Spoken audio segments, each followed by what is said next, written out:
नमस्कार दोस्तों, कैसे हैं आप सब। आज की हमारी कहानी है आत्मनिर्भर। चलिए दोस्तों, कहानी शुरू करते हैं। वैदेही की उम्र 23 वर्ष है। वह एमए कर रही है।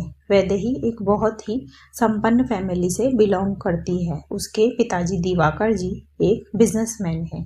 उसकी माताजी सुजाता जी एक गृहिणी है।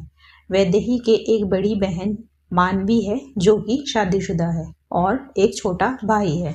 इन दिनों वैदेही के लिए रिश्ता देखा जा रहा है। इसी सिलसिले में आज वैदेही को देखने लड़के वाले आने वाले हैं, इसीलिए घर में खासी रौनक लगी है।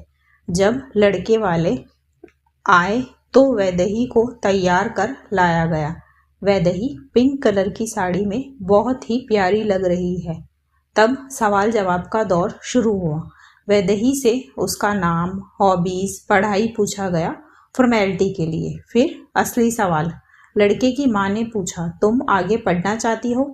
वैदेही से पहले ही उसकी माँ ने कहा, नहीं जी, ये एमए कर रही है, आखिरी साल है। वैदेही को बड़ा अजीब लगा। फिर पूछा, तुम्हें घर के काम वगैरह आते हैं? तब फिर सुजाता जी ने कहा, जी सीख जाएगी शादी से पहले।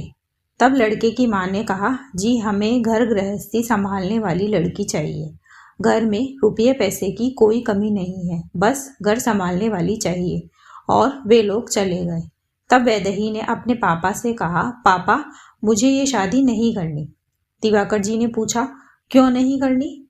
अरे बिजनेसमैन लड़का है, दिखने में भी अच्छा है, जिंदगी भर तुम्हें पैसों की कोई कमी नहीं होगी, और क्या चाहिए तुम्हें? तब वैदेही ने कहा, मुझे आज़ादी चाहिए पापा, मुझे खुद कमाना है, आत्मनिर्भर बनना है, किसी पर भी डिपेंडेंट रहकर नहीं जीना।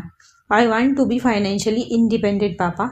ये सब क्या बकवास कर रही हो तुम? आज़ादी, आत्मनिर्भर, ये सब? अरे शादी के बाद तो पत्नी को पति पर निर्भर होना ही पड़ता है। तुम्हारी माँ, तुम्हारी बहन सब तो यही कर रहे हैं, तुम क्या अनोखी हो? दिवाकर जी ने कहा। तब वैदेही ने उनसे पूछा, पापा माँ का फेवरेट कलर कौन सा है? ये क्या बेहुदा सवाल है। उन्हें खाने में क्या पसंद है? वो जब परेशान होती है तब क्या करना पसंद करती है? आई डोंट नो, दिवाकर जी ने कहा। तब वैदेही ने कहा, आई नो पापा, आप इसमें से कुछ भी नहीं जानते हो, और जिन माँ और बहन का आप एग्जाम्पल दे रहे हो, मैंने उन्हें ही देखकर ये डिसीजन लिया है। आप जानते हो पापा, मम्मी सबसे ज़्यादा काम करती है।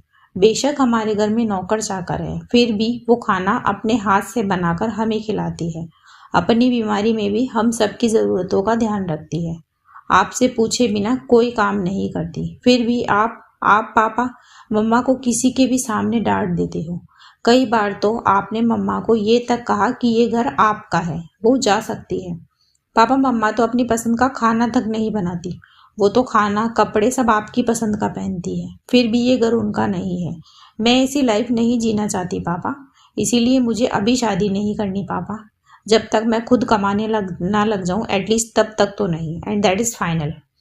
और वैदेही ने कहा और वो वहाँ से चली गई। फिर उसकी बड़ी बहन मिताली ने भी कहा, पापा वैदी ठीक कह रही है, उसे अपनी लाइफ अपने हिसाब से जीने दो पापा। मैं ये सब नहीं बोल पाई पापा, पर वैदेही ने जो कहा सब ठीक था पापा। फिर दिवाकर जी ने लड़के वाले को फ़ोन करके रिश्ते के लिए मना कर दिया। दोस्तों, सिर्फ इसलिए कि शादी की उम्र है, शादी करना सही नहीं है। शादी तब करो जब आप इस जिम्मेदारी को निभाने के लायक हो। इसी मैसेज के साथ कहानी खत्म होती है। कहानी आपको कैसी लगी मुझे कमेंट बॉक्स में ज़रूर बताएं। ऐसी ही और कहानियाँ सुनने के लिए KNY के हिंदी कहानियाँ चैनल को सब्सक्राइब ज़रूर करें। थैंक यू सो मच दोस्तों, थैंक्स फॉर